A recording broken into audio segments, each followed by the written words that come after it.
So those of you who are here know that it's a bit of a unique Masterworks in that we are socially distancing inside the chapel, and we have a big virtual audience today that's going through our YouTube channel. So there's a question period at the end of this, and if you are in our virtual audience, you can email a question into youtube@go.islandpacific.org. So that would be great if you could do that. Everyone in the audience here is thinking about questions the whole time the grade 9 is presenting, which is wonderful. And you're in for a big treat. We have wonderful Masterworks set up through the entire week. This is a program at IPS that is, I feel like, the jewel in the crown of their 4 years of university, of Island Pacific School. And throughout the years, they watch as grade 6 and grade 7 and grade 8 students, the grade 9s presenting, and they start to get an idea of what it is that they want to focus on for their grade 9 year. So they pick their topics sometime over the summer after grade 8 and before grade 9, and then they get a faculty advisor and an external advisor who is an expert in the field. So they can lend their professional advice and lots of insights and resources to the student in their understanding of the topic that they've chosen. So we're super grateful for those external advisors for the time that they spend with our students in helping them have the knowledge base to become the teachers today that they are going to be today when they just start their presentation now. So there are a few conventions that we have during this week. First, we call the students by their last name if they're in grade 9. And they also we have this statue here that's donated by Ian Henley. They touch it for good luck. It's called Taking Flight, and it is a student hanging on to what's known as the bird of knowledge, and they're taking flight into whatever path that they choose. So, with all of that, I would like to bring up Mr. Fail to talk to us about wolves in North America.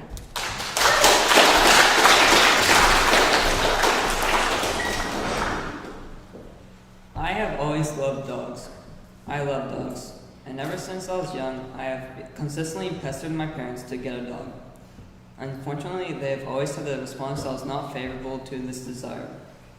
However, this did not stop me from my interest in the origins of canines. Hello, my name is Tom Fail, and welcome to my Masterworks presentation on wolves in North America. My deep interest in wolves started this past summer when I had the opportunity to analyze wolf sanctuary in Golden, BC. The guides at the Wolf Sanctuary passionately informed and educated visitors on the importance of wolves in our world, and I realized how strong my interest in wolves was and the impact that they had on us. The outcome of the experience sparked a deep interest and desire to learn more, which influenced my decision to study wolves as the topic of my Masterworks project. I wanted to know more about the wolf call and everything I could learn about them as a keystone species. What is their habitat? Why is there a wolf call? What are the histories and perceptions of the human-wolf relationship? My project allowed me to meet interesting people who are passionate about wolves, giving me a deeper insight into this amazing species and the importance and benefits that they play to both humans and the natural world. Today I'll be discussing how important wolves are, the history of the human-wolf relationship, and the wolf call. I plan to explain to you why the wolf call is too excessive and why I think that should be eliminated or cut down a lot. Wolves are found all throughout Canada, but with different variations depending on their different region. They're split up into 3 regions: the Canadian Arctic, Western Canada, and Eastern Canada. In the Canadian Arctic, you can find the Arctic wolf. In Western Canada, you can find the Rocky Mountain wolf, and wolves in Eastern Canada are generally known as timber wolves. It's important to note that these are all just gray wolves, but with different variations, with different names in the different regions. And this is just in Canada. Wolves live in Asia, Europe, and North America. At one point, they lived all over the Northern Hemisphere, but today the range is much smaller due to habitat loss and hunting. My presentation is going to be focusing on the wolves in Canada and North America. Wolves are very diverse and can live in many different habitats, which is why their populations are spread out over the expansive regions of Canada and North America. For example, a gray wolf can live in the forest, tundra, plains, and mountains, demonstrating their adaptability to varying ecosystems. As a bare minimum, wolves require food and water in order to exist in the ecosystem. Wolves most commonly live in packs, although sometimes they do live among themselves. But this only happens when a wolf leaves their first pack to find or create another pack. Wolves are known as the keystone species. The concept of the keystone species was first developed in 1969 by zoologist Robert Payne after observing the relationship between marine invertebrate and the intertidal zone. His experiments and observations on starfish species led him to the discovery of the impact of what happens when the starfish was removed from the intertidal zone. The removal of that starfish increased mussel population, which had an effect on all the other organisms in the environment. Thus, the starfish was vital to the ecosystem. This discovery and observation led him to the concept that the starfish was a keystone species, and that without it, the rest of the organisms in the ecosystem would be affected. These organisms are vital to the existence of many other species of animal and plant life in their shared environments. In fact, keystone species define an entire ecosystem. Without them, the ecosystem becomes unbalanced. Keystone species play a large role in the maintaining of the balance of their ecosystem. Their existence or lack thereof can cause great fluctuations that have either positive or negative impacts. And as you can see in the picture, if there is no wolf, then the deer and elk will eat most of the plants on the bottom, which would mean that the other animals would be forced out due to lack of food. An important example of a time in history when a keystone species was removed from an ecosystem was when the wolves were called in Yellowstone Park between 1926 and 1995. This resulted in disastrous consequences. There were no wolves left over, and the deer, elk, and bison populations took over due to the lack of predators. These animals ate all the grass, causing lack of food for the other less dominant herbivores. After this, there was a domino effect, and many herbivores were consequently forced out of this ecosystem. With many of the herbivores gone, the carnivores also left too, resulting in the main herbivore populations to explode. All these animals ate the small bushes and grasses, which had a huge effect on the herbivores and the health of the plants. The loss of the wolves also affected the health of the streams and rivers. With overgrazing of the plants, the rivers became unshaded and warmer, and the riverbanks were eroded. This affected everything from fish to beavers. Once the wolves returned in 1995, they were able to hunt the large herbivore populations. With less of the herbivores presented, these ecosystems were able to grow more grass, flowers, and trees again. The increase in the plant availability caused organisms about wolves and will express their appreciation for their hunting abilities. If they did not, it was believed that the wolves would become offended or have other animals bring bad luck on them. Most tribes try to take precautions to avoid offending the wolves. Native American tribes did not think of wolves as having higher importance than any other animal. Rather, they would hunt and trap the wolves just like any other animal, but after the hunting and trapping, they would end with rituals of giving thanks and apologies to the wolf spirits. Our modern relationships with wolves have improved in many areas, though this does depend on where you are and where your interests lie. For instance, in Vancouver, we may be saying save the wolves because they do not have an impact on our location, so our relationship with them is positive. If we are farmers with cattle and the wolves are killing them, we may be saying remove the wolves. Overall, there has been an increase in humans having a more favorable view of wolves because their understanding for wolves has grown through time, and we now know how beneficial they are to our land and ecosystems. Christianity caused changes in how people in Western Europe perceived wolves. It began when the humans shifted from thinking of themselves as part of the natural world to the masters of the natural world. The Bible does not judge animals as good or bad since God declared that all animals are good from the start. The wolf is mentioned in the Old and New Testament only as a symbol of rapacity, wantonness, cunning, and deceit, in reference to the human characteristics. Due to this, the wolf was viewed as evil and symbolized a threat to the Roman Catholic Church. Science and natural history literature before the mid-20th century typically portrayed wolves negatively. In the early 19th century, someone created the Natural History of Quadrupeds, written by Frederick Schoebel and Thomson Lancier and Reed. Wolves are such ferocious and useless animals that all other animals detest them. They even hate each other and therefore scarcely ever live together, each one in its own separate whole. Perhaps of all other animals, wolves are the most hateful while living and the most useless when dead. A common theme in early fairy tales was wolves being dangerous. Many European and Russian literature references werewolves and tales about children being raised by wolves. Werewolves were feared much more than the real wolf because they had the supernatural powers, making them appear more dangerous. Stories like Little Red Riding Hood and the Three Little Pigs taught carefulness and work ethic.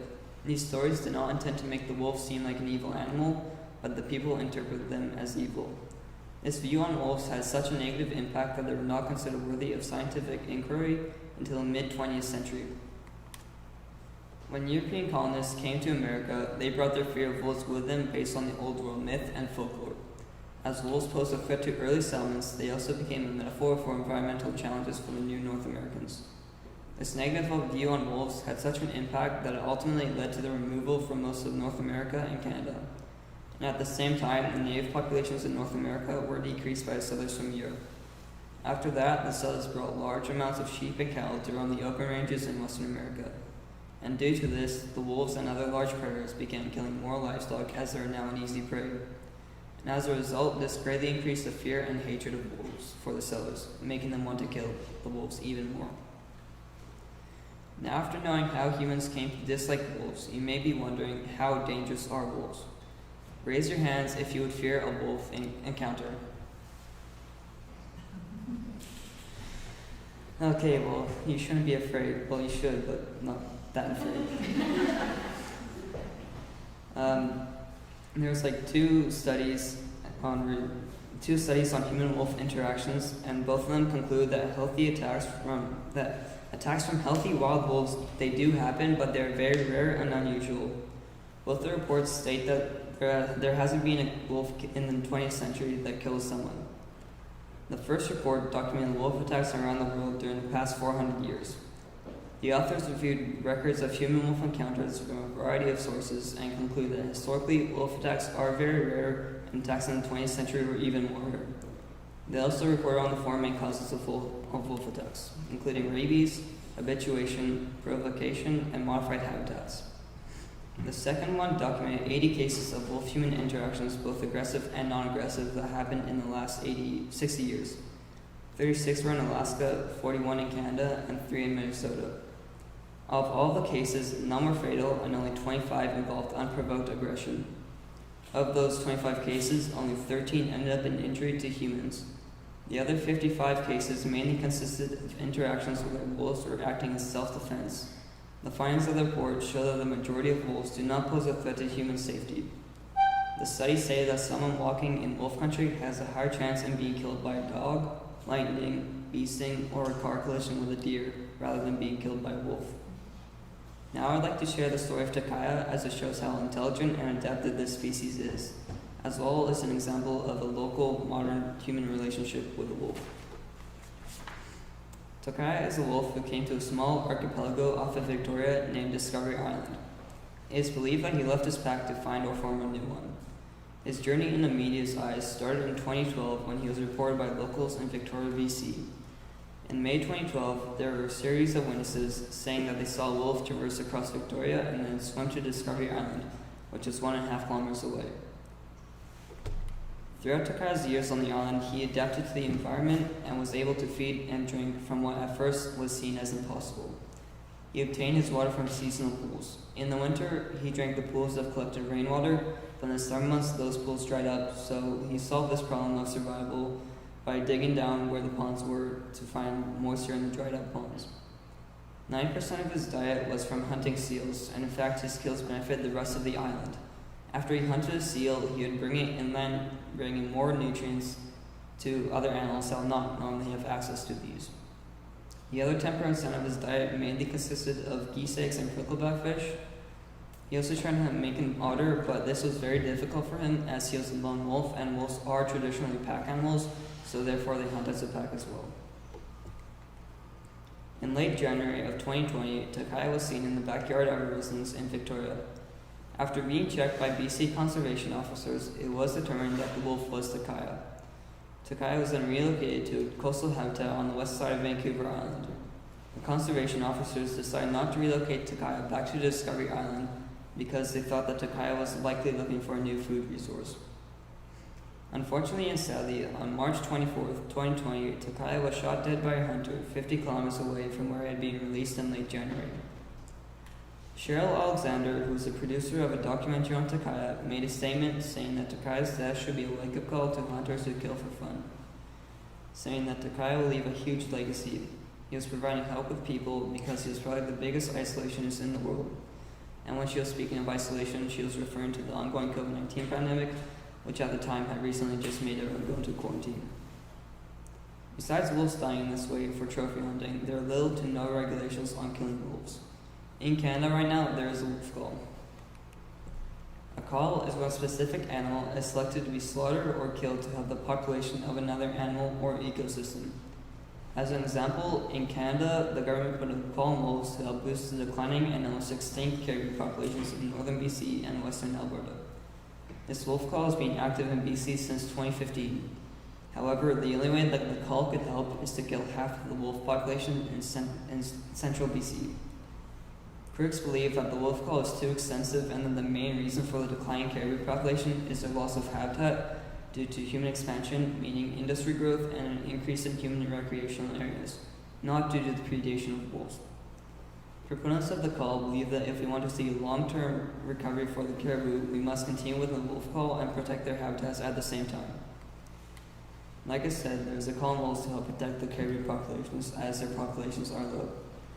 Since we know that there are other actions humans can be doing to help save the caribou populations other than the wolf call, we must ask ourselves, why the call in the first place?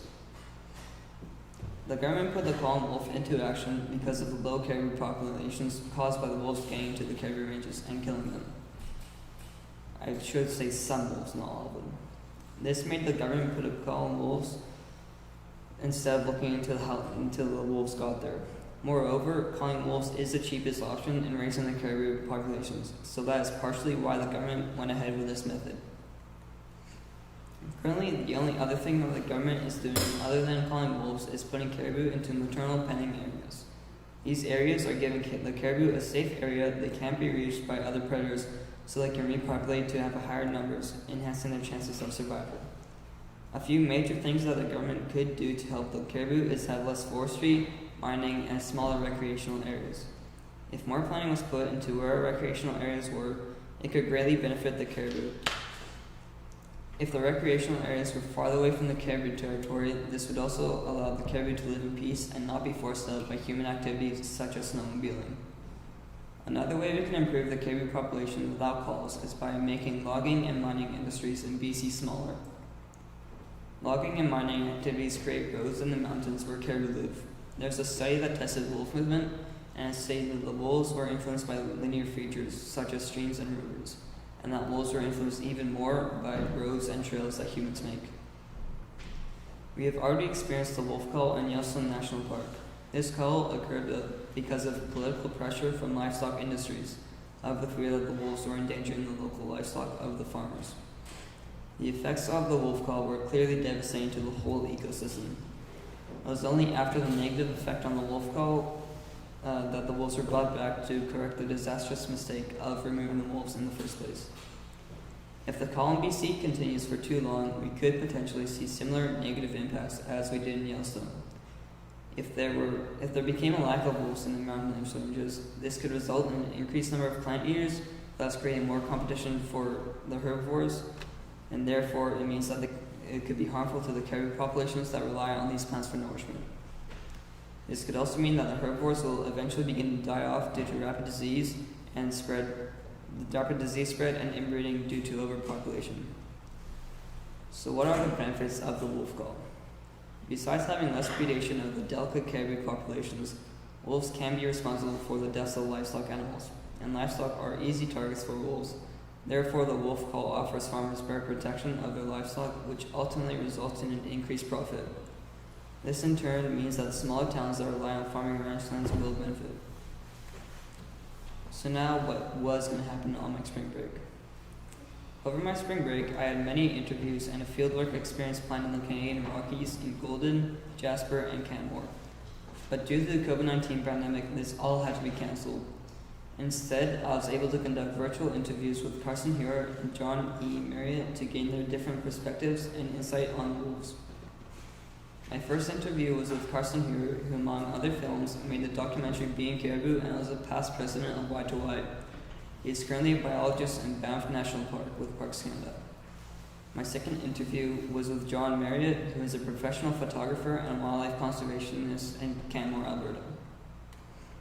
When asked about his views on the wolf call, Carson said that he believes that the call works in the short term, but not in the long term. He believes that the government is just using the wolves as a scapegoat, putting a face to the problem so that they don't have to take the stronger actions needed in order to save the caribou populations. Carson feels that the best way to make the call work is to pair it with reducing industrial activity, as the wolf call is not doing enough to help raise the caribou. There would be a greater chance of long-term recovery increase if we were to continue with the wolf call for a little bit longer, but to see long-term success in the caribou recovery, it needs to be combined with a reduction of industrial activity. My second interview with John Marriott focused on the belief that the government does not have an actual caribou plan, and that this is the key to increasing the caribou herds. Right now, the government is just making it look like they're doing stuff to help the caribou populations. But similar to what Carson said, they're using wolves as a scapegoat when there's much more that they could be doing with the reduction of industries.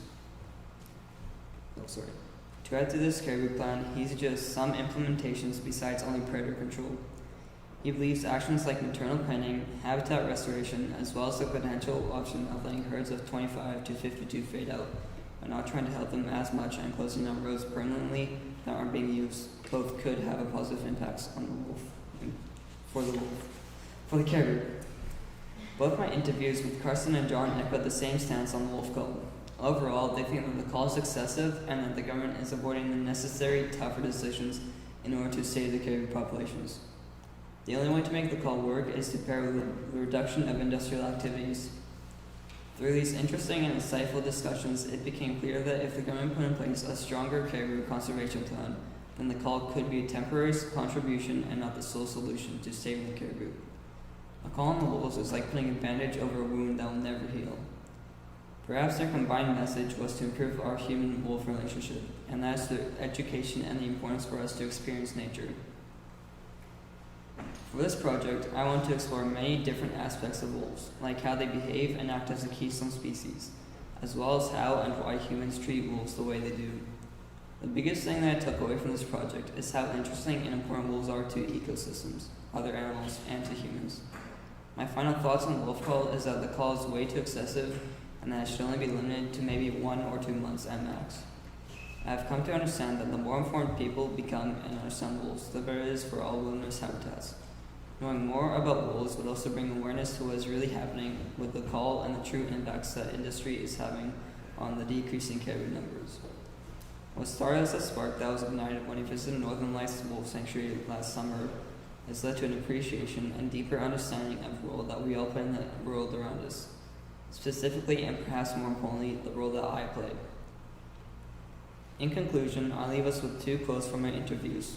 When I asked John about why we should be saving the wolves from the call, he replied because wolves are sentient beings and therefore have value in our ecosystems. When I asked Carson about how we could improve our relationship with wolves, he replied, by spending time in nature. We live in a time with competing distractions, but it's only through being in nature that we can build connections and a deeper appreciation for not only wolves, but all ecosystems. Thank you for joining me on my final Masterworks journey. If you remember from the start how I was talking about the dog, as a happy note, I did get the dog because it wore my parents down. Thank you, Carrie, for guiding me through this year-long project. I never felt frustrated through this, and I think it was all because of your help and generosity of time. Thank you, Sophie, for your insights and expertise and research suggestions. Your knowledge streamlined the direction that I need to go. Thank you, Jen. Even though you've probably overseen hundreds of Masterworks projects, you never get bored and help us. Thank you, Carson here and John Marriott. I can't tell you how much I appreciate your insight on wolves with your amazing experiences in the field. The passion that you both exuded was evident, and your interviews have left an everlasting impact that will remain forever with me. Thank you to my family for helping me keep on track with Masterworks and forcing me to do stuff when I didn't want to do it. Thanks to my class for supporting me during this past year. And finally, thank you, Northern Lights, for igniting my passion for the love of wolves.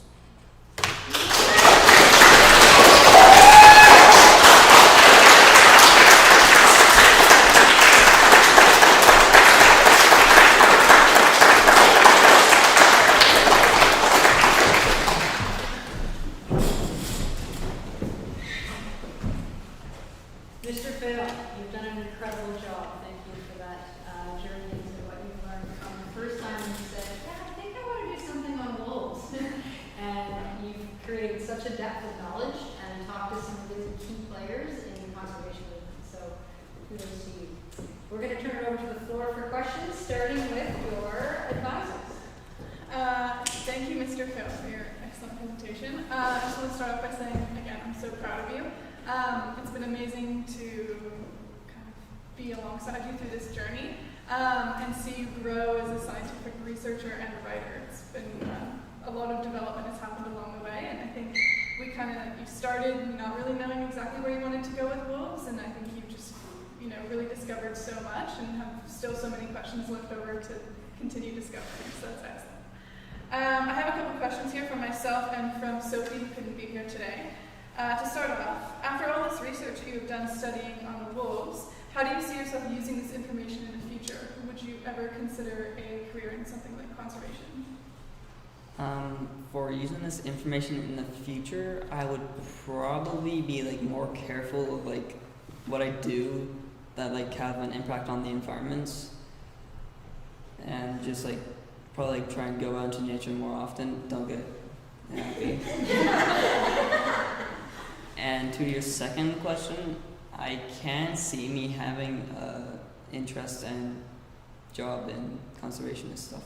Okay, excellent.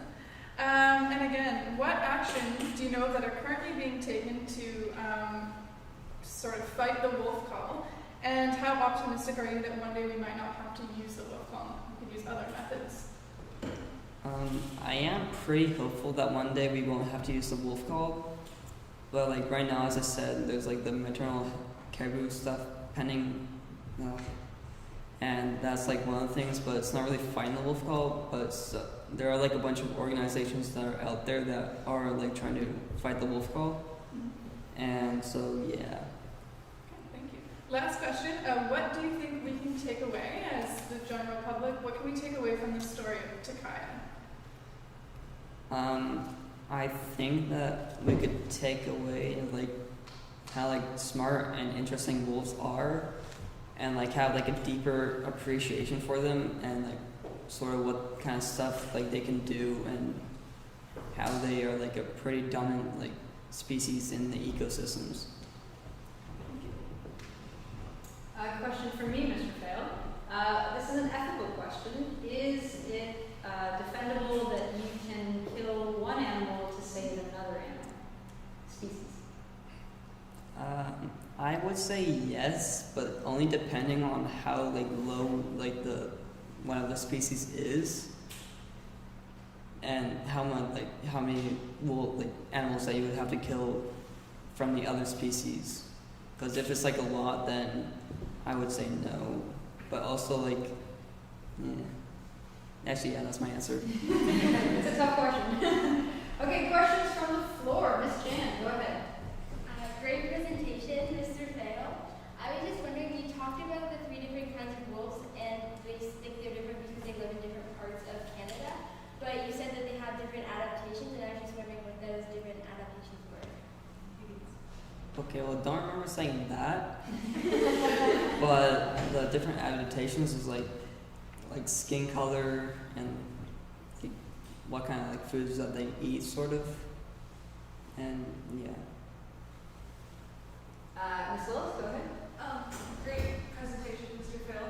I was just wondering, as humans in the past have domesticated dogs, do you think that changed their relationship with wolves? I believe sort of, but not really. Because there's still many people out here, because people love dogs,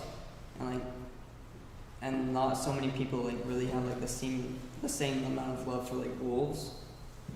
So yeah. Pam, go ahead. Thank you, Mr. Fail. There was such good teaching in there. I loved all your information about keystone species, and I think that story about the Yellowstone was really relevant. I was heartbroken about Takaya. I didn't actually know the end of that story. And I feel terrible about that because it was there's a documentary, a Nature Things documentary about Takaya, right? It's absolutely beautiful. And people were learning so much, and I felt like there really was a point of connection there for people to be able to connect with the wolf by seeing how how smart he was and how special he was. So that's really sad for us, I think. But that's not my question. So my question is, when we were in Africa, I was learning about in Namibia they have a problem with hyenas, a lot like the wolves in Canada. They're a keystone species, but people fear them. Ranchers hate them. And it's very much like the Yellowstone story as well. And one of the strategies they have is they have a program where they've studied the behaviors of the hyenas and how they hunt the animals in the ranches, and they found certain ways that the hyenas are hunting. For example, at night, close to protection where they can hide till they get really close. Like if the livestock's all in the trees, they will hunt along the tree line and stuff like that. So what they've done is they actually are teaching the ranchers to change their behavior. So bring the animals in at night, keep them away from these dangerous areas. Do you think that's possible in Canada? Do you think that's something that we should look at? Yeah, definitely. Because in my interview with Carson, he talked about someone, I forget his name, but like he has like a big property with like animals and like they're like wolves and like other large predators on that. But like he just learned to like know like where they are and like avoid those areas. Because like if you have like a bunch of land, then like it's easy to avoid the areas with the predators that you don't want to kill. But stuff. Mm-hmm. And I wonder, the other thing I really learned from your presentation was, and when we went to that thing about the Yellowstone, Yukon, the fact that taking the wolves out is going to have such a devastating effect on the caribou because the wolves will have access to other herbivores. The wolves won't have access to other herbivores, and the other herbivores are going to outcompete the caribou. So I guess it's another question of education. Do you think there's any way that what you know about simple solutions, there's any way to educate the government, the people, the ranchers, everybody? I don't think that there's a simple way to educate the government, as they probably just focus on what can get them the most amount of money. But for like farmers, then we probably could with like the hyenas and teaching like the farmers to like trying to stay away from those areas and just try and do that is like the best way that I could think of. Thanks. Go ahead, Hannah. Good job, Mr. Fair. I just was wondering if you had a favorite kind of wolf in coloration or in the way they live. I do not have a favorite kind of wolf, no. Any more questions from the floor? Mr. Fail, go ahead. So, good presentation, Mr. Fail.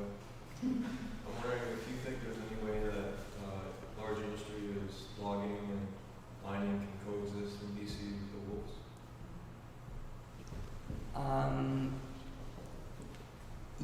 Yes, I would say yes, because like the logging and mining industry is gonna like change like how they behave, whereas like the wolves can't really change that much because they still need like depend on like the other animals and survival. But like farming, mining and forestry can change like to smaller areas and like less in like the areas where like wolf and like caribou live. Can I go further with Matt's question there? Do you think that there's an appetite for those huge economy building industries to actually favor wolves instead of the bottom line of money making so that they will reduce their activity? I do not think that could happen. Maybe you can change things. Okay, something, go ahead. Mr. Fail, great presentation. So you mentioned quite a few times the government. The government put this in place, the government put that in place.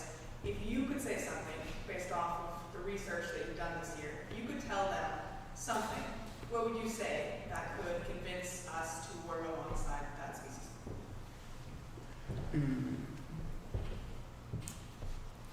I would probably like just try and like teach them more about like make the wolves seem like better than money, and like because like really without the wolves and like what happened in Yellowstone, it could like affect like the entire ecosystems around it, which would mean that like there's like a lot less amount of like money that can be gained from the other like stuff. I'm saying stuff a lot. Go ahead. That was actually awesome. I didn't know that much about wolves. I was just wondering if you're approached by a wolf in nature, what you should do, and how your actions should differentiate between different species of wolves.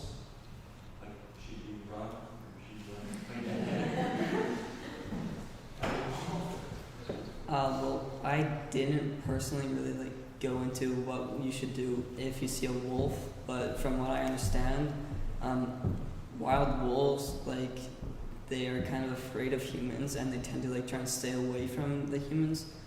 But if you saw a wolf and started coming at you, then I would have no idea what to do. I would not throw a stick because it's not a dog, and I would probably walk away slowly. So like, actually, I don't know. I'd probably just walk away slowly like it's a bear, because I have no idea what to do. Pam, do you know what you should do? Is there an accepted practice? I thought it would be make noise. Yeah, and you make become the noise, dominant. you make noise, and you're right, Toby, you don't run and you don't throw a stick, but with most wild animals, you walk away slowly, facing them, and talking to them loudly, and make yourself big. More questions on the floor? Go ahead, Mr. Stringfellow. Very good project, Mr. Faye. This one's kind of similar to Renee's question, but is there any differences between a male and female wolf?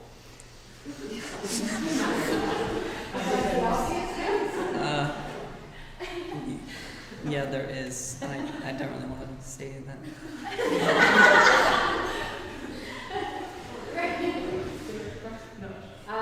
Scott, do you have some from our virtual audience? I do. So from Lucy, is it illegal to kill wolves in BC? No, you could like hunt wolves at basically year round, but I'm pretty sure that there is like a month or two where you can't kill them. Okay, thanks.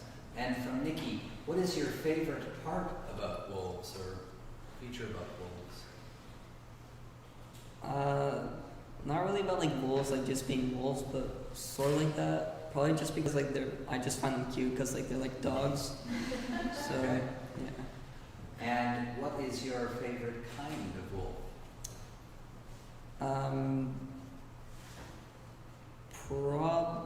Like Hannah's question, I don't really have a favorite kind, but I would probably say Arctic wolf because I just find them cool.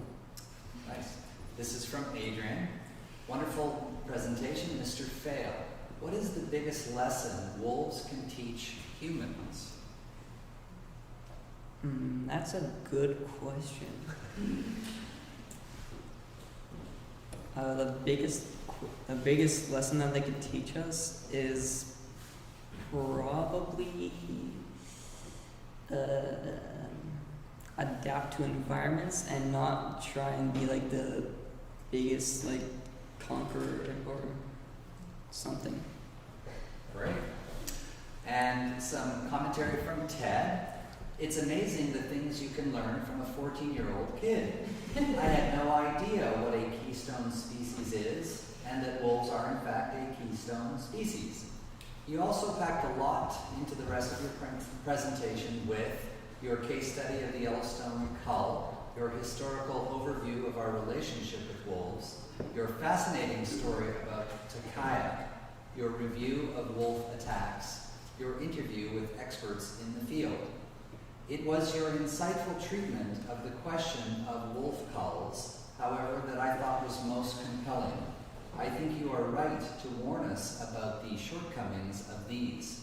The best line in your presentation was, wolf culls are like a bandage over a wound that will never heal. Thanks for giving us such an important and informative Masterworks presentation. Nicely done. Thanks, Dad. No hard question there. There was not a hard question. Any more questions from the floor? Go ahead. Great job, Phil. Mr. Fair, that was wonderful. I have a question, but I don't really know if you can answer it, but something that really spoke to me throughout the entire project, specifically with your interviews with both John and Carson, and the sense that I got when I read your work, and you read it back to me, the importance of being out in nature and the competing distractions for your generation, but not just your generation, mine too. And this idea of education and how the only way we can be understanding wolves or appreciate wolves, ecosystems, is to be out in nature. Do you have a suggestion to your peer group, to not just your peer group, because my age group as well, of how to form these deeper relationships in order to get this important education? Probably just like research more about wolves, and like Carson said, like go into like wilderness to like have a deeper connection with like the animals around you and like the ecosystems, because that's where like wolves live, I guess, and it could have an impact. Thank you. Go ahead. There's a whole industry in Ontario around wolf tourism where they take people into Algonquin Park just to listen to the wolves, and there really is something absolutely amazing about hearing a wolf howl in the night, because I think there is a really profound connection between humans and wolves. I mean, our dogs come from wolves, right? So it would have been really interesting to research when is that first human connection, and how did wolves begin this relationship with humans to become dogs, and how do we rekindle that with the wild wolf? Maybe that would be another way of helping to save the wolves, is by getting humans to really realize that, reconnect with wolves in that way. That's not a question. Mr. Fail, I'm wondering, you had an amazing trip planned for March break. You were going to be going out in the field with wolf biologists. You did manage to get 2 interviews done with some really important players, especially Carson, because he is one of the top conservationists in Canada. Do you think that you will take a trip like this in the future? Maybe, I would hope so, because that'll be pretty cool. Let's hope they open up some borders so that you can go travel into the Rockies. But you can also go to northern BC is going to have one question from me about Yellowstone. So the wolf call in Yellowstone, am I right that it went on up until 1990? Mm-hmm. Is that what you said? Yeah, 1995. Okay, so we've started our cull because of the caribou in 2015. Mm-hmm. Do they have a long-range plan, like how long they intend to have that happen? Because Yellowstone stopped theirs and things improved, maybe not for the ranchers, but improved in the whole ecosystem. I would assume that the BC government or the Canadian government is looking at Yellowstone as an example. Do you know of anything that they have brought forward? I do not. No. And do you know how many wolves they intend to cull each year? I like I did say, like the newspaper said, like if the cull would work, then they'll need to remove half of the wolves in central BC. But like I did like a little bit of research, and it said that like around 175 wolves are killed each year due to the cull. Yeah, it seems like a huge number. Thank you for bringing our attention to this. It's a really important and upsetting, and it's affecting our ecosystem in our world. So thank you for bringing this to our attention. Another big round of applause for Mr.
and welcome back to Masterworks 2020.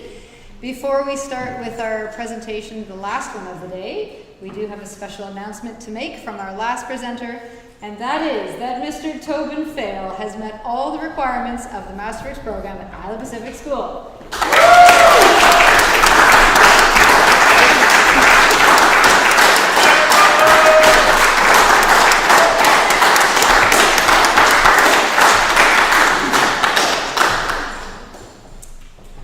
So for those new to the audience and those of us that are, there's those in our audience who are virtual, we are live streaming to our YouTube channel. If you have questions for the presenters at the end, then please email them to youtube@go.islandpacific.org, and Scott will read them out during our question period. You're in for a treat this whole week because the grade 9s have worked incredibly hard over the entire last year. It starts out probably in grade 6 when they watch their first Masterworks presentation and start getting ideas of what they could do for their Masterworks. They really have to decide come the summer between grade 8 and grade 9, because in September they are telling us what their topic is, and then we find them a faculty advisor and then external advisors who are professionals in their field and can really help our students with their journey into whatever it is that they've chosen as their topic. So we're especially grateful to those external advisors for all of the mentoring that they do with our students. So thank you for that.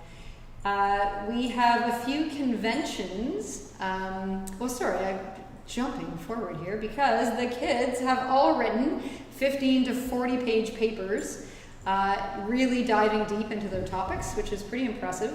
And then this presentation is a distillation of all the best parts of their research that they've done. So the conventions that we have for this week is that we call the students in grade 9 by their last names, and they also, for good luck, touch the statue here. It was donated by Ian Henley, and it's called Taking Flight, and it's a student with a bird of knowledge and going off on their journey.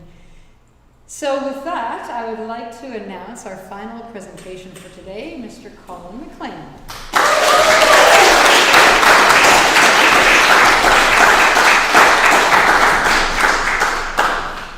I love taking pictures my entire life.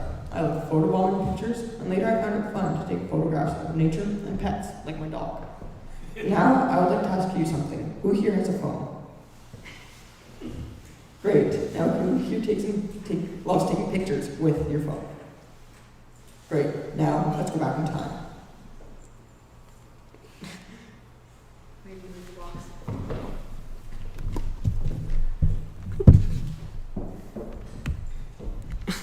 Oh, again. Look.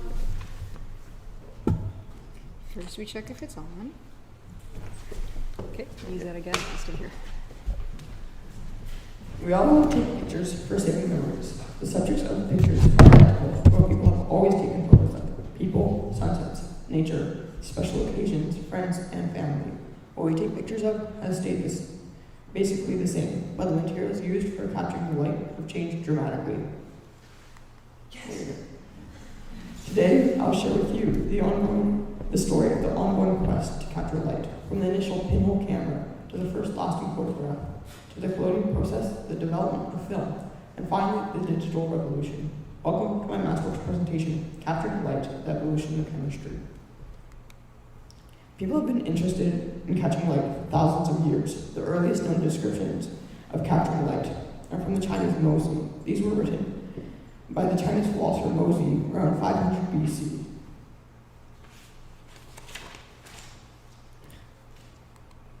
Other descriptions of the preserved images are found in the Aristotelian Problems, written by Aristotle around 350 BC. Many different words were used over the past centuries to describe captured images, but the one we use today, photography, comes from Greek root words meaning light drawn, photo meaning light, and graph meaning drawing. First of all, I'll be talking about the camera obscura, also known as the pinhole camera. As you should know, the pinhole is the simpleton of all cameras. What makes it a simpleton, you may ask? Well, the pinhole consists of only two things, a box and a small hole inside that box. A small hole can be called a pinhole, thus giving it the name. Mainly camera obscuras are made of a light-tight box, room, or tent with a small hole on one side. In a tent or room, the hole will be the size of a quarter, and for a box, the tip of a pin. Light from the outside passes through the hole and the image appears on the other side.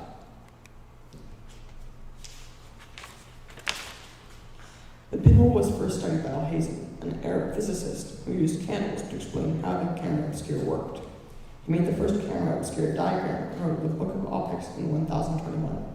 This book still exists, and it explains his research into the camera obscura.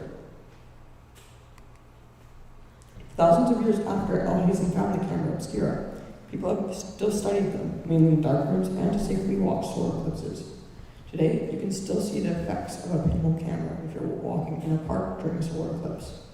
You may see small circles on the ground, which are caused by light passing through tree leaves, creating a replica of the sun. If you're walking during an annular eclipse, you may see semicircles or circles with holes in them. This is in a partial eclipse, right? This one. Yes. A practical demonstration of the pinhole effect from 700 AD is still in existence at the Virupaksha temple in Hampi, India. So if you look at this temple, you can see there's so it gets reflected into a room somewhere here, I don't know where, and then the image is shown here. The human eye works like a pinhole camera with an opening, the pupil, a biconvex lens, and a surface where the image is formed, the retina. This slide shows that it has to be a small hole in the camera or else the image will get too blurry. With a small hole, this will make the image sharper. With a small hole, fewer beams of light can get in, so it makes one image. But with more rays, it makes multiple images on top of each image. The reason why the image is flipped is because rays of light travel in straight lines and change when they're reflected and partly absorbed by an object, retaining information about the color and brightness of the surface of that object. An inverted image is formed and will be upside down and reversed, left to right, because the light rays coming from the top and bottom of the image intersect at the pinhole. How to build your own camera in a room. First, you have to find a dark room that has the sun come into it through a window in the middle of the room. Next, completely light tight the room. This means that no excess light gets into the room. Make a hole in the middle of the window. The hole should be about the size of a quarter. If you've properly made the room light tight, you will see an image on the wall opposite to the window that the hole is on, and the image may have some color if truly no excess light got in.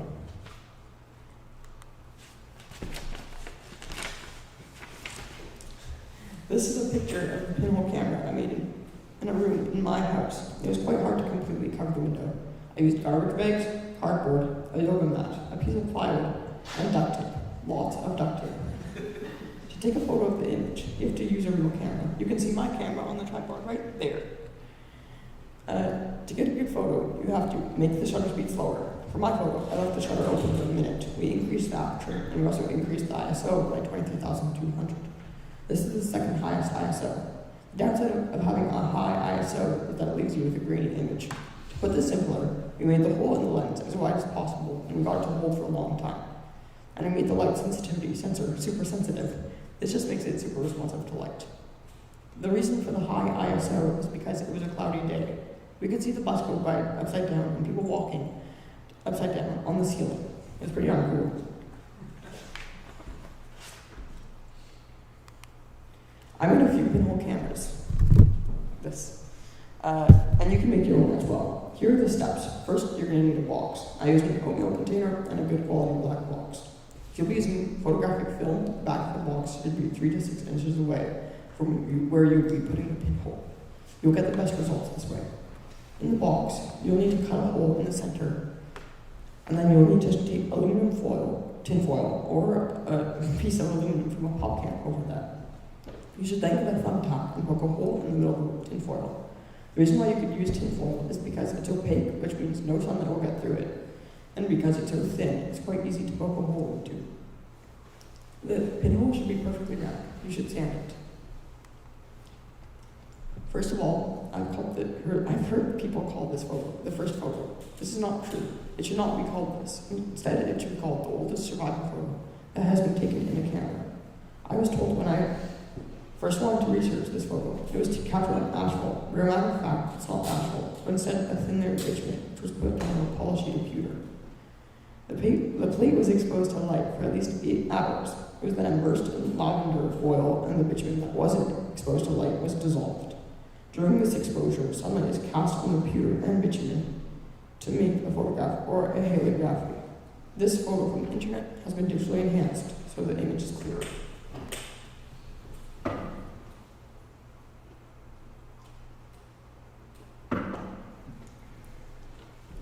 Oh wait.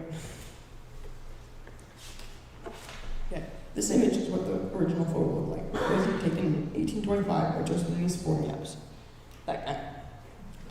The original photo is currently kept at a museum in Austin, Texas. The cloning process was invented in 1851 by Frederick Scott Archer and became the most used way of recording photos in North America and Europe from 1851 to 1880. The cloning process changed photography dramatically because it allowed the photographer to take finely detailed pictures and as many photos the photographer wanted. The only downside of the cloning process is that it must be done quickly and efficiently because the cloning chemical that is used in the process will dry up and peel off in 10 to 15 minutes. There are 6 steps of the cloning process. These are preparing the plate, sensitizing the plate, exposure, developing the plate, varnishing the plate, and finally printing the plate. To prepare the plate, the photographer would have taken a glass plate and sanded and dusted the edges, then polished the plate with a solvent. The plate would then need to sit for 1 week before use.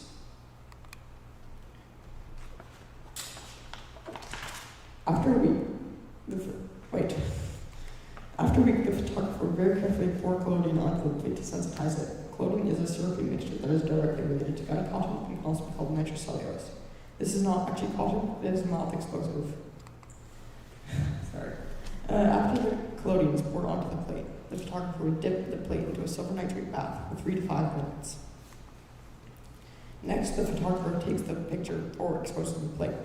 First, the photographer would place the plate into a plate holder with the side that the clothing was poured onto, face down. This plate holder has to be completely sealed from light so it can then be taken out of the darkroom. For the actual exposure, the photographer focuses the camera and then takes the lens cap off for 10 to 15 seconds. Once back in the darkroom, the photographer would remove the glass plate from the plate holder and then pour developer on the plate. When the photographer is satisfied with the image, water is poured onto the plate to stop the development of the image. The plate is then placed into a bath of fixer to permanently preserve the image until the developing chemicals clear. For early photographers, this would have all happened in a mobile darkroom. So if this guy, he's transporting his darkroom, and then this guy, he has his camera and he has his darkroom there. Finally, we have printing the plate. During this stage, a photographer would mainly use albumin paper to record the photo. Albumin paper is made by taking a piece of photographic paper, floating it in egg whites, and then floating it in silver nitrate. After the paper is finished drying, the photographer places it in contact with the negative, or in this case, the glass plate in a printing frame. The printing frame is put into the sun, and the image forms onto the paper. During this process, the photographer has to watch very carefully to determine when to stop the exposure. This finished print is called an albumin print. In an albumin print, the colors can range from reddish to purplish brown, and the prints have a rich, glossy surface. This woman here is still making photographs using the cloning process. I met her at a store in Vancouver, and she told me that glass plates are too much work to prepare and clean, so she uses aluminum sheets. And this is one of the photos that she made.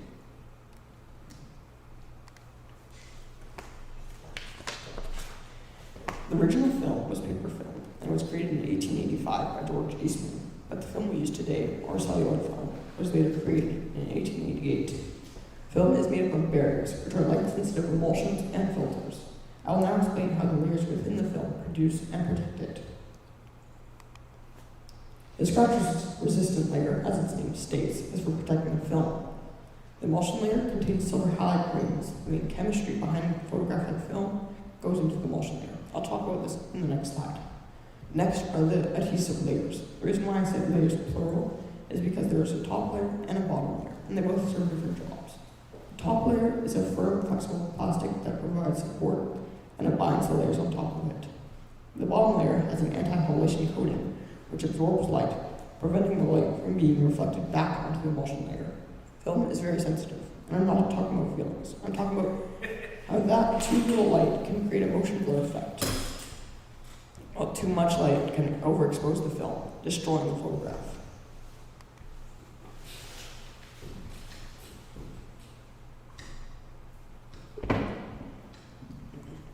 The emulsion layer is important because it contains silver halide crystals. The halide ions can be bromide, chloride, or iodide ions. There are also silver ions called sensitivity specks, which are impurities such as silver sulfide. These are important because they play a role in capturing light energy. If the silver halide crystals were perfect structures, there would be no reaction.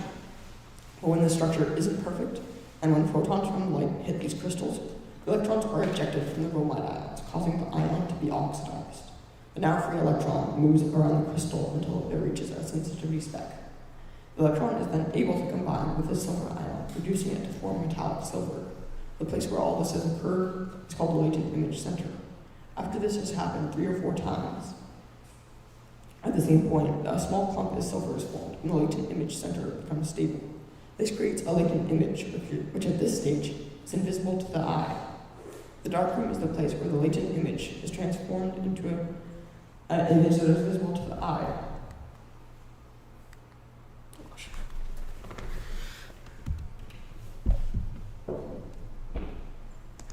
There you go.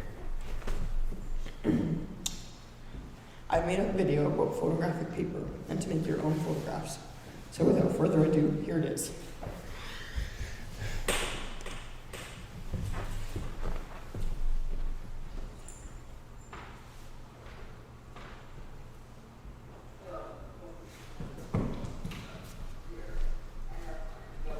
Where's the sign?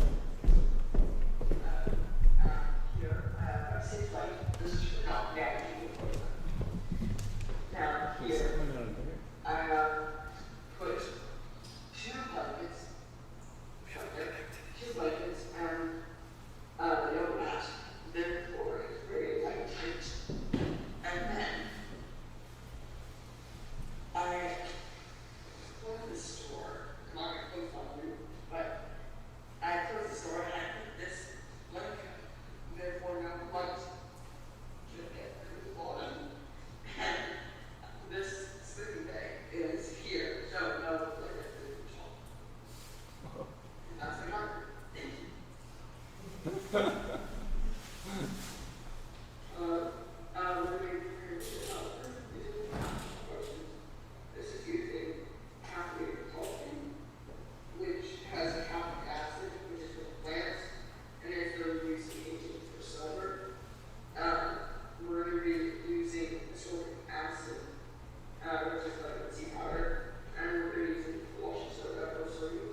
about the first digital camera did not take the first digital photo, it's true, and I'll tell you why now.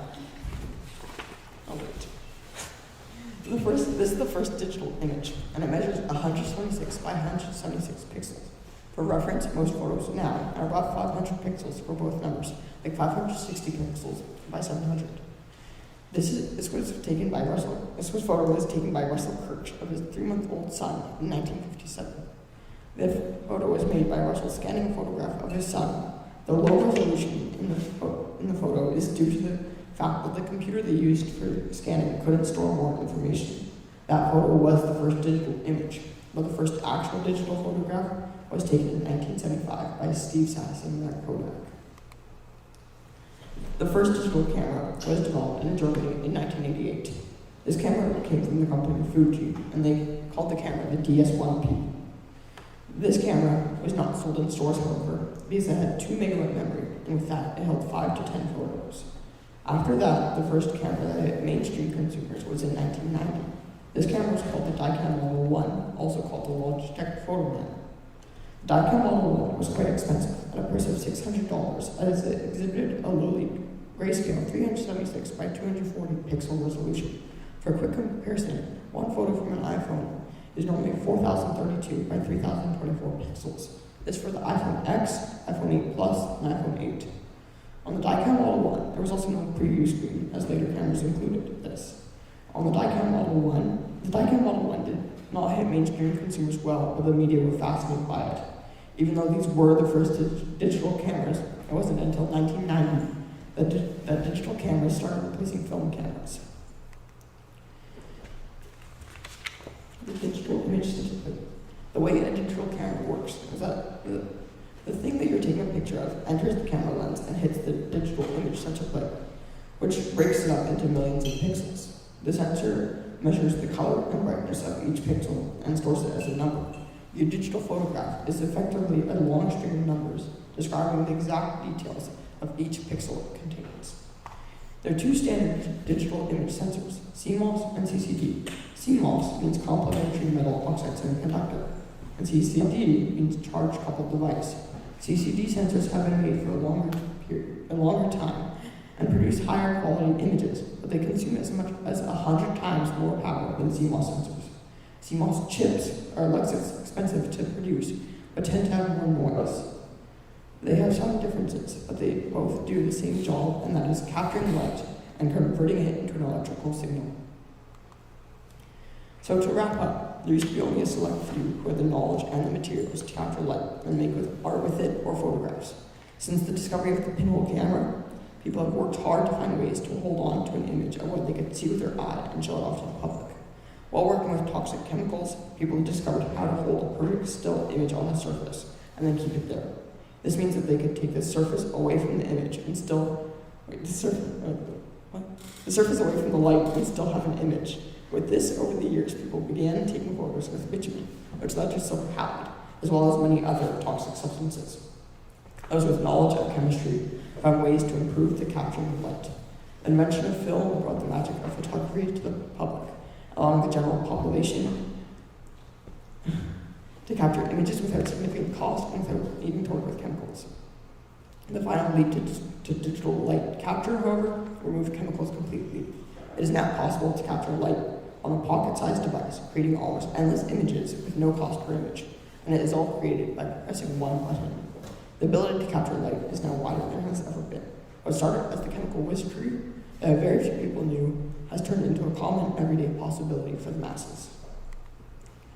First of all, I would like to thank Adrian for helping me attend with this project and helping me plan and make my Masterworks more interesting. I'd like to thank Harry Ross for giving me feedback and information to help me with my project. I'd like to thank Jennifer Henriksen for coordinating all of the Masterworks projects and pushing us to get stuff done. I'd like to thank Sam Schaffhauser for telling me and teaching me how to get a good photo inside the pinhole camera room. I'd like to thank my family for help along the way doing my project, and my mom for helping me develop the photographic paper. And finally, I'd like to thank all of you for watching my presentation.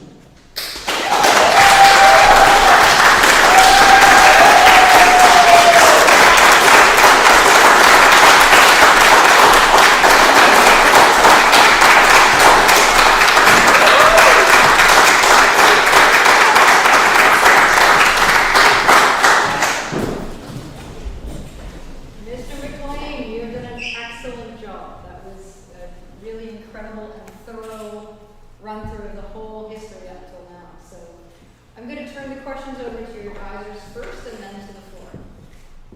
Adrian, would you like to start, or is it going to be Carrie? Mr. McLean, thank you very much for that. Throughout your presentation, your discussion, you talked about the evolution of capturing light from pinhole through bitumen, through colloidal, and ultimately to digital. You've seen the applications of those move from landscapes to portraits to selfies and foodies. As it gets more and more accessible to people, do you have any predictions or expectations of what applications you would see photography using in the future? Well, apparently artificial intelligence, it's already in our cameras. It manages the ISO, the aperture, the shutter speed, but it's going to get more efficient and more clear and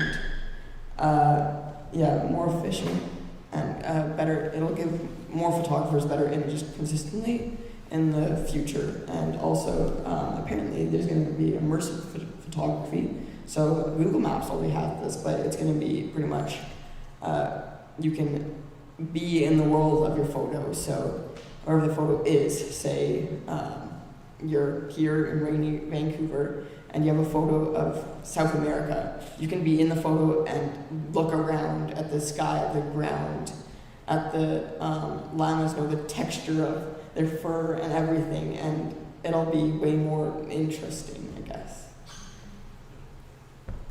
Mr. McLean, you took a huge bite out of a complicated topic. This wasn't what you started with, but you said, I'm really fascinated by film and how over time they captured light and we moved into this focus. But a lot of what you said I was trying to help you with, and it was frankly beyond my comprehension. And I think you did a fantastic job of explaining a really deep and complicated topic. Thank you. Something you talked about was that the digital camera has made photography accessible to the masses. You talked about how it made things cheaper, so people could take millions of photos and not cost them basically anything once they have the phone or the camera, whatever. And it's given us a lot. My question is, what have we lost when we moved away from film and into the digital era? Well, first of all, we've definitely lost the speciality of a photograph. It used to be a chemical connoisseur could only make a photo. You'd have to have a master's degree in photography. Now a 2-year-old can snap that photo, the exact same quality picture that he did. So that's definitely changed a lot. And yeah, I think that's definitely the speciality of a photograph. That's the most that's the strongest thing that I can say I've lost. When you say speciality, do you think that equals value? Do you think people value photos less than they used to? Yeah, we definitely take it for granted now, and it used to be like it'd be a rare opportunity if you got to have your photo taken, and now you can do it every day. Right. Thank you. Welcome. Yeah. I have a question for you. In the colloidal process, first throughout we talked about the fact that there's so many toxic chemicals that people are using. I think in the colloidal process you mentioned explosive. Yes. Can you expand on that? It's gun cotton, so it's a mine. It's called gun cotton, yes. Huh. So it's a mine explosive used. I forget what it was used in, but it's like makeup and other stuff. But it's not it's. Okay, I just wanted to make sure I heard it right. I'm also wondering about the time frame of colloidal, because you had some really cool images that were definitely drawn a long time ago. What's the time frame? And I think this is also when they had the mobile dark rooms and the little carts. Yes. So I think it was around it was in the 1800s. I don't know the exact time, Okay. but yeah. Or wait. I think it was, the clothing process was invented in 1851, and then it was popular until 1880. Right. Before this, it was the daguerreotype, and I didn't touch on those, but yeah. Lots more on your paper, I know. Okay, questions from the floor. Anybody nice? Have you a question? Go ahead, Ms. Applefinger. Mr. McLean, I have a question, but I'm not sure if you're able to answer it. It's probably based more on opinion, but recently there's been a movement going back to using disposable cameras and film cameras. I would say even just like in the past 2 years, especially my generation. So I was wondering, do you have any speculation as to why we're reverting? We have the technology in the palm of our hands, but why would we be reverting to using this old technique of taking photos? Personally, I don't know exactly why, but personally I find it good because we could get knowledge back of chemicals used in the process. So that's what I find personally, but besides that, I don't really know why we it's just a trend. Any questions from here? Yes, Ms. Applefinger? Hold on. I just wanted to ask which type of camera you like to use the most. Well, I still use my digital camera most, but for taking photos, I had a film camera and I really liked. It was exciting knowing that because I had to take the time to know the perfect timing to take a photo, and then I had film paper or photographic paper also, and that was quite interesting because when you're developing it, watching the photo be made on the paper in the bath was really interesting. I have no personal favorites, but I find them all really fascinating and interesting. Any questions here? Colin, I'm sorry, for some reason our technical wizardry reverted to something that made it hard to hear what you were doing. You were mixing coffee, vitamin C, And some kind of washing bubbly something. soda. Washing soda? Yes. So it was tasting really good up till the washing soda. What exactly were you doing there? Can you explain that a little bit better? I was making, it was the caffeinol process. So what it is a developer, and it's just so the latent image becomes more visible and it's a oxidizer for the. So was that then you would put the paper that you'd expose to the sun in that? Yes. I get it. So the coffee really helps us see. Yes. Always. Always. Scott, do you have questions from I do, but I have one first. So we often hear the adage that a picture is worth 1,000 words, and as you so beautifully, Mr. McLean, outlined today the history of photography and the move to digital photography. Now, often in the news, we're presented with the lies of photography, maybe, or the photos that are produced by that. And I'm wondering, in the course of your research on this, that you had any thoughts about how we need to, how do they solve that problem? Like when we see something that's been misrepresentative of a news item where it's been digitally enhanced or changed. Did you find anything out about how they go back and sleuth and find out if things are real or not in today's world? No, how do we know? The only reason why we know the first photo is real is because it's stored in a museum. So we wouldn't know if it was real or not if it wasn't for that. But besides that, I have you can. I guess it's just you're trusting in an image. If it's now, I guess if it's real or not. If it's not real, it's just Is there any way to backward design those things? Anyway, maybe you can find it in your research, I understand. Okay, I do have some better questions for you here. So let's get to that. This is from Ted. Wow, I was amazed how you went right back down to the basics to create a darkroom camera photographic solution to take your own pictures. I also thought turning a room into a camera was very cool. My next thing to do in retirement. So here's the question. I think I heard you say two things at the very end of your presentation when talking about digital photography. Quote, digital photography captures light and converts it to a number, and then digital photography captures light and converts it into a digital signal. Huh? Can you tell me a little bit more about what exactly that means and how it works? So I guess basically a simple way of saying it is it's storing information about the texture and color and everything that goes into the image that is produced, right? So if you're looking at the image, it's gonna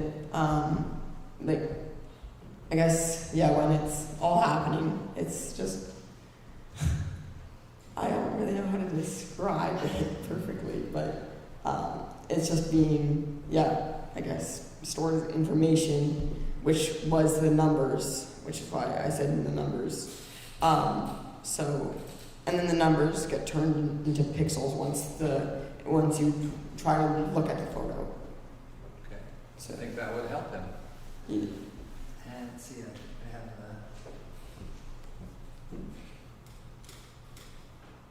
no, that's it for online right now. Okay, I have a question for you. When you made your room into a pinhole camera, Yes. you had an example of someone doing that, and it was in color, and yours wasn't, I don't think. No. Can you explain why? Because I didn't I don't think I lighted the room properly, or it. You don't think you tighted your room? Okay. Yeah, so I couldn't like perfectly capture the color. I could capture like everything else, like the outline of everything, but then you couldn't capture the color because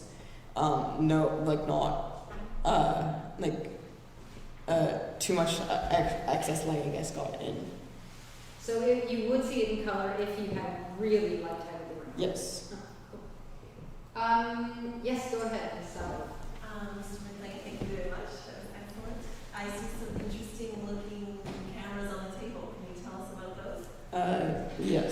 So, well, these here are Kodaks, and then this is a Box Brownie, and these were my pinhole cameras, and these three were Adrian's cameras, and this is, I guess, It's just a tiny camera. So, yeah, that's Where did you acquire those from? So this was from my great-grandfather, and these were all Adrian's, so They were my grandmother's. yeah. They're just old cams. Do they all use the same process? Well, like, I guess, so the Kodaks, they used like the same process basically, but then the Box Brownie could have, I don't know about it though, I didn't study it, but these definitely probably used about the same process, but they're different models. So, yes, Adrian. Colin, you made a square pinhole camera and a tubed pinhole camera. Yeah. Is there any difference? Personally, I found that the box pinhole camera came with a, like, when I made my images, they turned out better. Why do you think that might be? I think the flatter surface on the other side probably impacted more, and then in this, I guess since it was round, less light, I guess, may have gone into it. Oh, okay. Also. Any more for Mr. Schneekala? Go ahead. Very good presentation.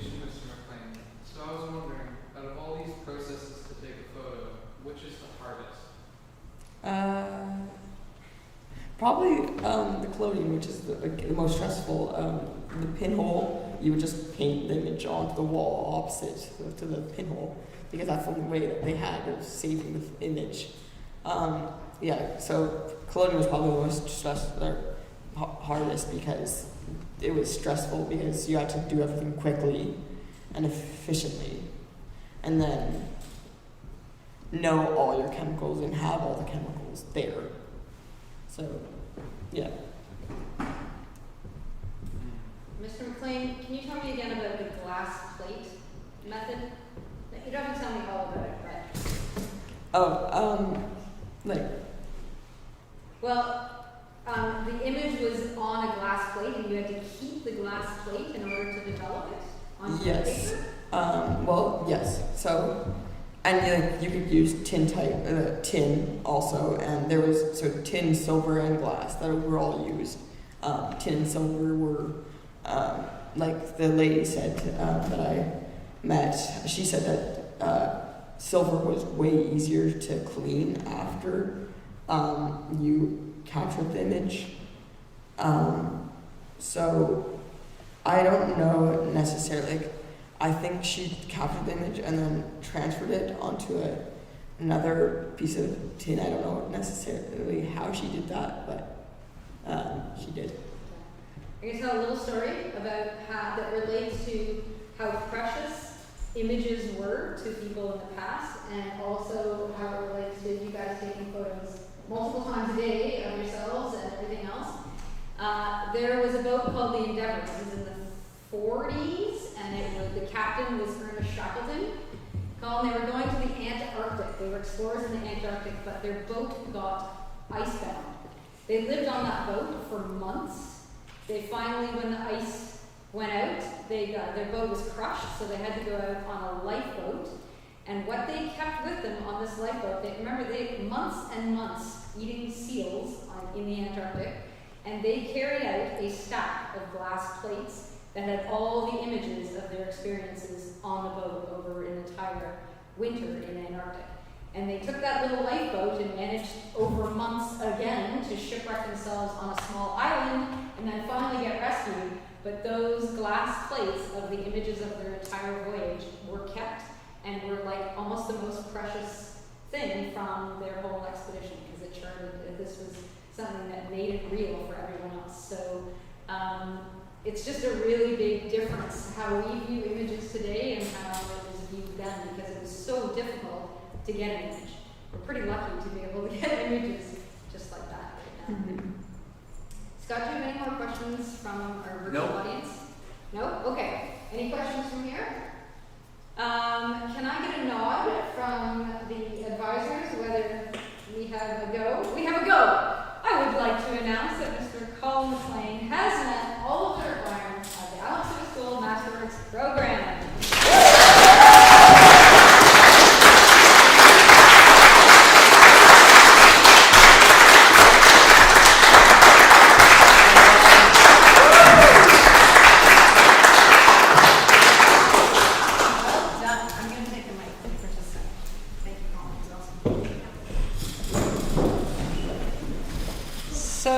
Thank you, lovely audience, for a whole day of your attention for these amazing presentations. We have more presentations coming tomorrow. At 9 o'clock, Tegan Avery is going to be talking about fairy tales. Sam Stringfellow at 10 o'clock talking about taking a bite out of the Apple Empire. Trevor Hageland at 11 o'clock will be talking about Magic the Gathering, and then Georgia Carter at 1 o'clock talking about anxiety in teens.